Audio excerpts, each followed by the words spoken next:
Abs Express, Pascal, ce sera pas facile pour le tricolore en deuxième ronde. Est-ce que je me trompe? Non, ça sera pas facile. T'sais, ils sont prenables, absolument qu'ils sont prenables, les sabres de Buffalo. Mais c'est c'est un style complètement différent de Tampa. Fait qu'il faut vraiment qu'ils changent leur approche dans les matchs. Puis, c'est un jeu vraiment ouvert. Quand ils ont ouvert le jeu, à chaque fois, ça leur faisait payer le prix.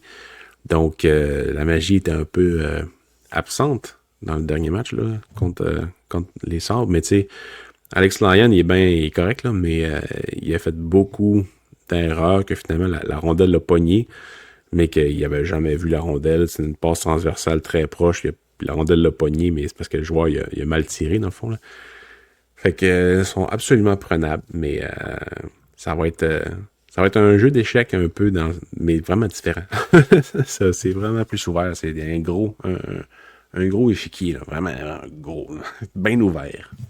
On m'avait mentionné, moi, avant la série, tu sais, que le Canadien n'a pas été intimidé par la robustesse du Lightning, puis ça devrait être correct contre les Sabres, mais moi, j'avais beaucoup de doutes par rapport à ça parce que, oui, Tampa Bay était brassé après les sifflets, il était tannant, tu sais, c'était du jeu robuste, mais c'est une chose pour un joueur de 6 pieds, 6 pieds 1 de te faire ramasser par un gars de 6 pieds 1, 6 pieds.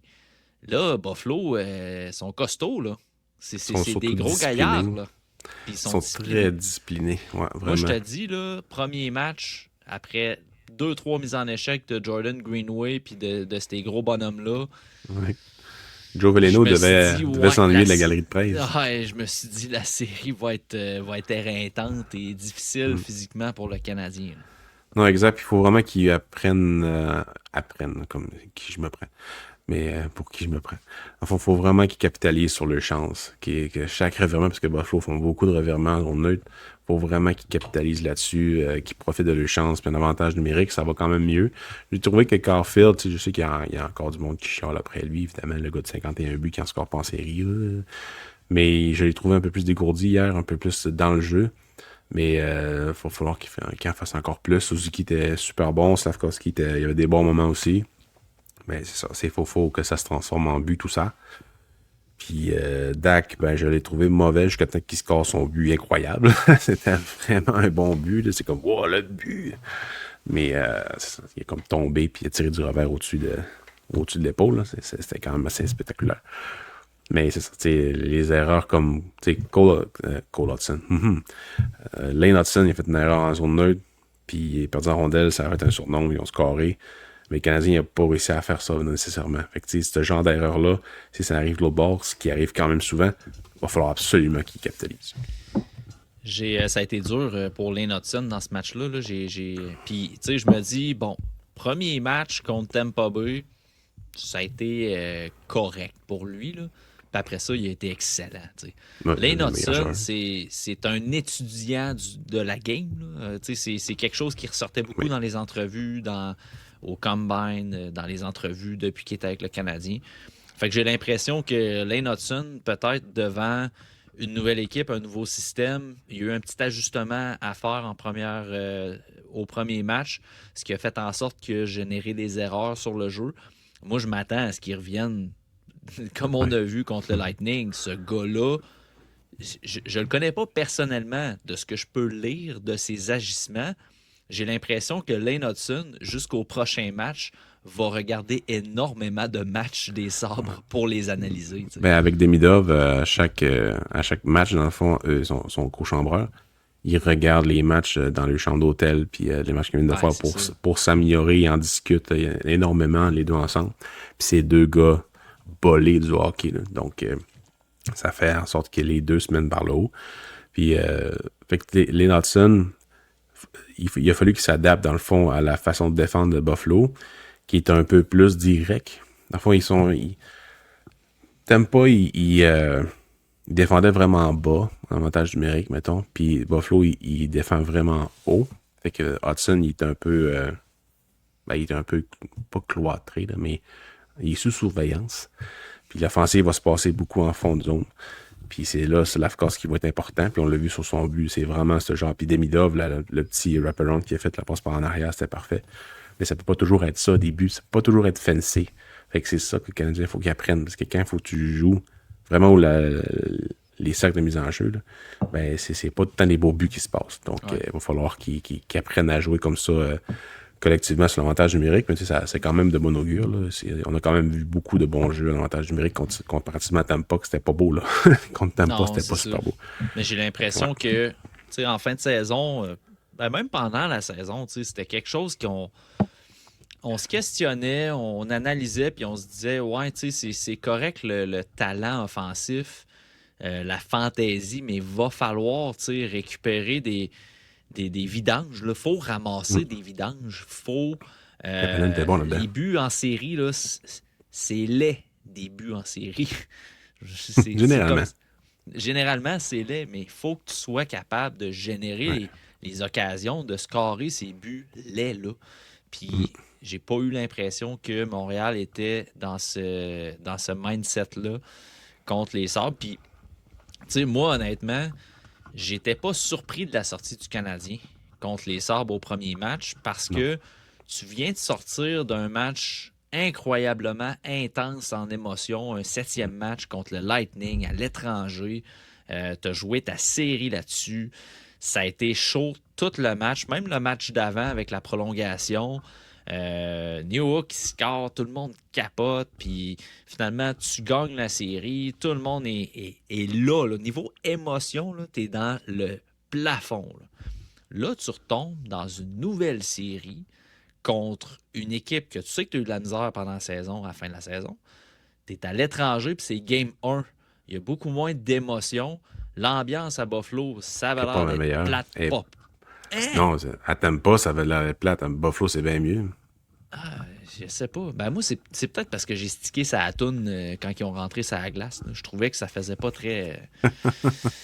C'est le meilleur public de sport en général à Buffalo. Ben oui, t'as raison. Meilleur public de sport. Plus pas connaisseur nécessairement, mais c'est une bonne ville de sport, Buffalo, puis ils ont des partisans depuis vraiment longtemps. T'as raison. Je me suis peut-être trop stické. J'ai peut-être trop focusé sa chanson pour rentrer sa glace. Là. T'as bien raison. Merci de m'en remettre à l'ordre. Mais tout ça pour dire que je m'attendais à ce que le Canadien sorte flat comme ça. Toutes les raisons que j'ai énumérées avant, là, j'étais pas surpris de ça. Ma conjointe me demandait c'est quoi tes pronostics? Un peu niaisé. Là. J'ai comme d'après moi, ça serait pas étonnant qu'ils perdent par 3 buts, 2 buts, moi, j'ai calé la volée. Là. Ah ouais? Non, pas ouais. C'est pas si pire, ça a été 4-2. Là, mais... Au moins, ils ont tiré dans toutes les périodes. Là. En première période, il y avait plus de tirs que le match dernier. Mais c'est ça. Ça sera pas facile pour l'équipe. Puis c'est bien correct comme ça. C'est comme ça qu'il faut que ça soit dans les séries. Il faut que tu aies de l'adversité si tu veux te rendre jusqu'au bout. Donc, contrairement à la Caroline, qui en ont pas. Donc, c'est ça. Pascal, est-ce que tu crois que... parce que j'ai vu passer des choses sur les réseaux sociaux. Est-ce que tu crois que Ivan Demidov essaie d'en faire trop présentement? Oui. Ben ouais, c'est ça, c'est depuis un bon bout, là. Absolument qu'il essaie d'en faire trop, puis il n'y a pas les éléments à côté de lui pour que ça arrive. T'sais, c'est bien beau Kapanen, là, mais là, il n'est plus là, Kapanen, mais ça peut pas toujours fonctionner des garbage goals quand tu as une Ferrari à côté de toi. Là. Donc, absolument qu'il essaie d'en faire trop. Puis sur l'avantage numérique, c'est un peu la même chose. Il essaie énormément de jeux fantastiques, puis ça marche pas tout le temps. N'est pas Lennartson qui veut dans sa première saison professionnelle, donc dans le hockey américain. Mais c'est ça. Est-ce que c'est un joueur qui est capable de simplifier son jeu? Je suis pas sûr. Parce qu'il serait pas nécessairement dans sa game. Donc, je sais pas comment l'aborder, ce problème-là, si on veut. Là, mais c'est quand il va avoir des meilleurs joueurs que ça va aller mieux. Mais je ne demanderais pas de simplifier son jeu, moi, par exemple. Je pense que le balancier va revenir automatiquement avec l'expérience. L'année passée, on se rappelle, Ivan Demidov n'avait pas un rôle comme il a cette année en série. Fait que, il a montré des belles choses parce que c'était dosé quand même. Ouais. Mais là, cette année, c'est un des joueurs clés de l'équipe. Fait que c'est sûr que les responsabilités sont décuplées, mais il n'y a pas plus d'expérience que l'année passée. Là. Fait pas beaucoup plus. Un petit peu, mais c'est pas... on parle pas d'une expérience comme Suzuki pourrait avoir, mettons, même s'il n'a pas tant joué en série, qu'on me comprenne. Là. Fait que je pense que le balancier va revenir tout simplement avec l'expérience. Je demanderais pas à Ivan Demidov de jouer un autre style. Honnêtement, Non, on peut pas. j'accepte les erreurs. J'accepte qu'ils produisent un peu moins, mais l'apprentissage va être là à long terme, j'en suis convaincu. Amen. Tu peux pas demander à ce joueur-là de changer de style nécessairement. Peut-être plus de faire de la vidéo justement pour que ses décisions soient moins risquées. Mais au niveau du style, ça arrivera pas. Ils vont faire des erreurs, tout comme Lee Nelson en fait. Il en a fait une dans le dernier match puisqu'il a coûté un but. Donc, c'est quand tu as deux joueurs de même, ben, tu les laisses un peu aller puis tes outils pour qu'ils stabilisent un peu leur faiblesse. Pascal, Zach Benson, joueur à surveiller pour les Sabres. Évidemment, je veux dire, Tage Thompson il est à surveiller, puis Rasmus Dahlin aussi. Quand on parle de Zach Benson, c'est parce que c'est un joueur que le TSLH Espoir aimait particulièrement beaucoup. Ouais. On se souvient au repêchage 2023, Zach Benson pataugeait entre 4 et 6 dans les listes du TSLH Espoir. C'était un joueur qui était dans les spéculations de notre bord, là, dans les joueurs qu'on aurait aimé que le Canadien prenne au repêchage. On savait très bien que ça c'était pas le cas. Là. C'est ça. Puis à cause du gabarit, à cause de plein de choses. Puis finalement, c'est David Reinbacker qui a été pris. L'idée ici n'est pas de dire que le Canadien aurait dû prendre Zach Benson à la place de David Reinbacker. OK? C'est pas le but de l'exercice. On veut juste parler de Zach Benson, comment ça se passe jusqu'ici dans la Ligue nationale. C'est quand même sa 3e saison, le gars a 20 ans. C'est fou, Zach Benson. Moi, c'est... Écoute, dans les leçons du passé, là, ce qu'on se parle souvent dans le segment Sous le radar, Pascal, là, moi, Zach Benson, ce serait une leçon du passé, mais positivement. Dans le sens qu'il faut se faire confiance à un moment donné dans ce qu'on voit dans un joueur. Mais la leçon, c'est que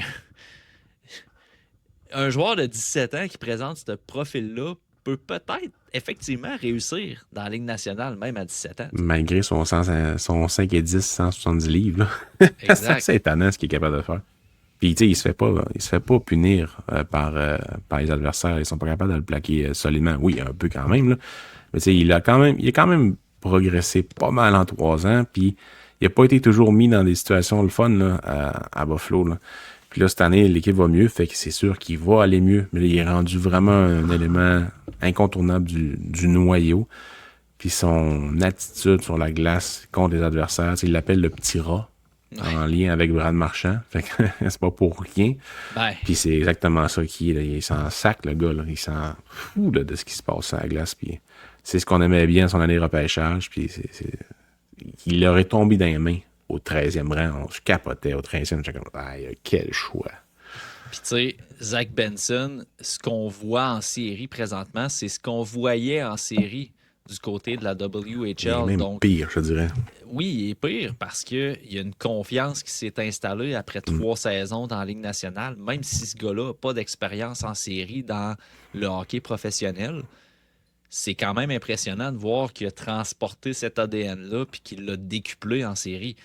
Boston était écœuré de Zach Benson. Là. Ouais. Écœuré au point que Charlie McAvoy va probablement avoir une suspension de plus de 6 matchs à cause qu'il s'est fâché contre Zach Benson. C'est ça. Il voyait la défaite arriver, puis il s'est gâté. Ben, c'est ça. C'est ce genre de joueur-là que tu en as besoin dans ta profondeur, dans ton top 9. C'est un joueur parfait.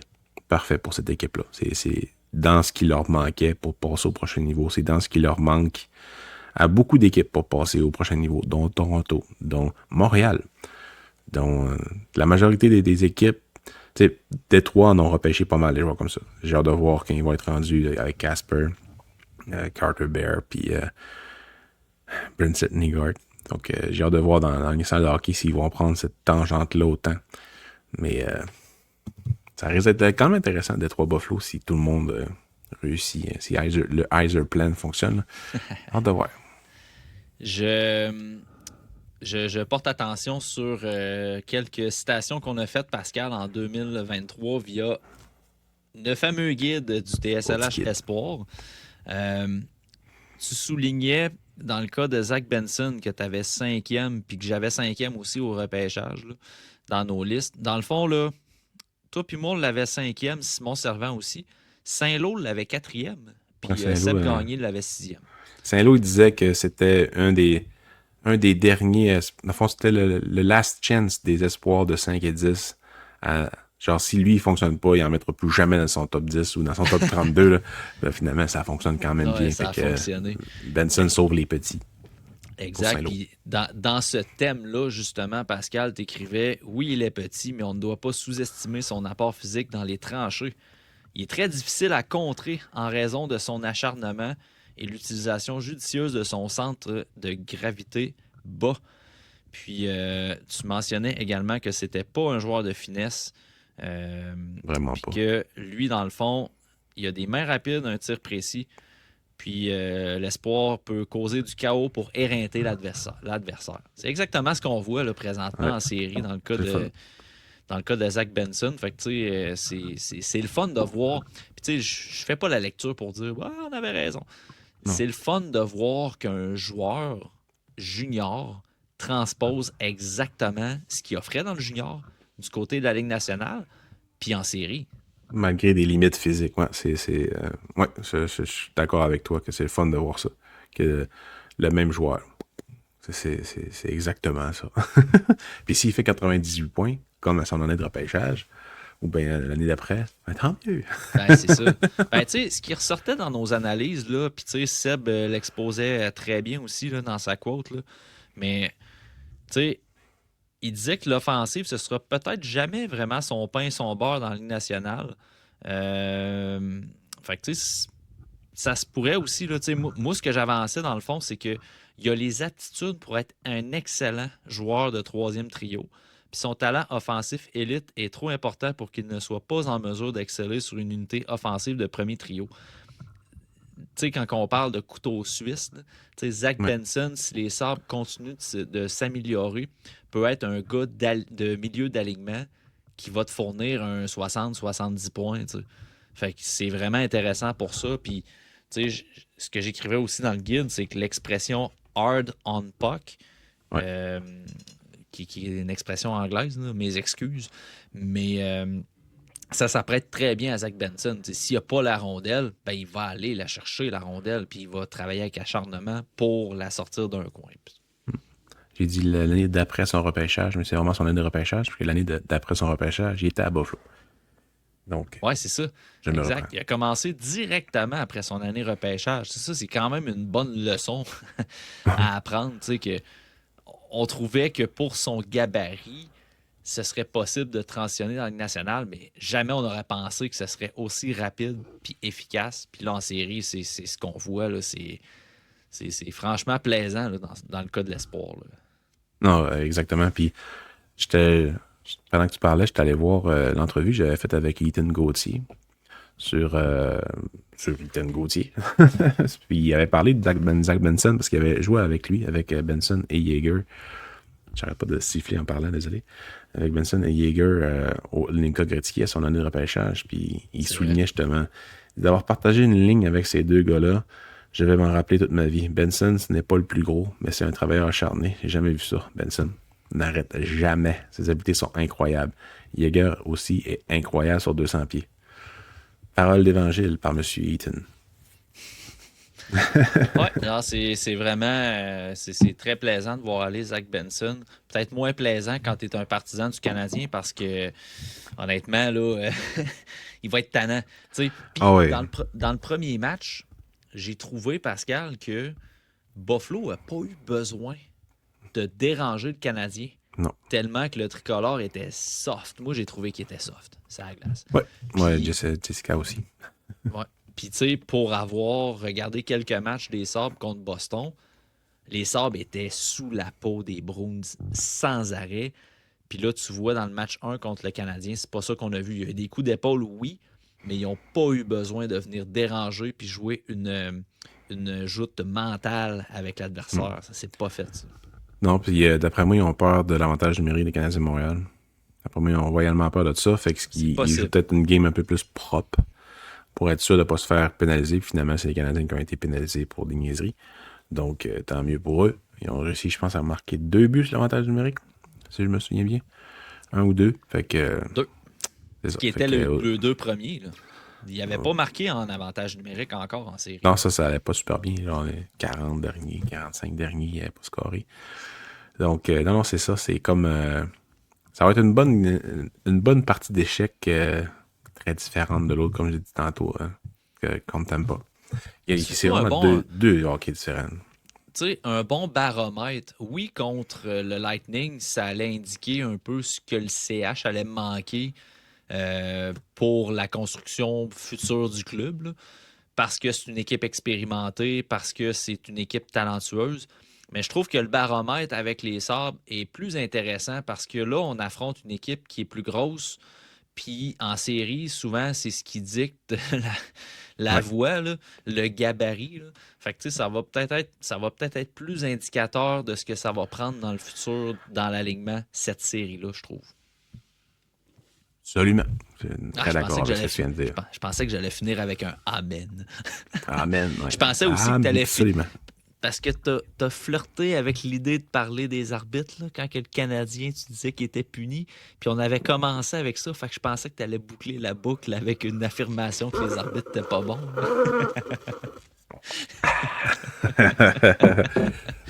On sort pas le partisan du gars. Mais non, c'était assez équitable hier. Il y a eu des pénalités spéciales, mais ça demeurait des pénalités. C'était pas des pénalités fantômes. C'est correct. C'est la vie. Alright, merci aux gens qui étaient à l'écoute cette semaine pour le TSLH podcast, pour le segment Abs Express. Vous pouvez nous trouver sur toutes les plateformes. Là, pour les épisodes intégrales, c'est sur Patreon. Quand on enregistre le soir même, l'épisode est intégral sur Patreon. Forfait à 2$, puis vous avez accès à tout d'avance. Sinon, on est sur Spotify, Apple Podcasts pour les épisodes complets. Puis, on segmente nos épisodes sur YouTube pour des plus courtes vidéos. Donc, c'est là que vous allez nous trouver. Merci Pascal, merci aux gens qui étaient à l'écoute. Puis, on se revoit dans un prochain épisode du TSLH Podcast. Merci tout le monde.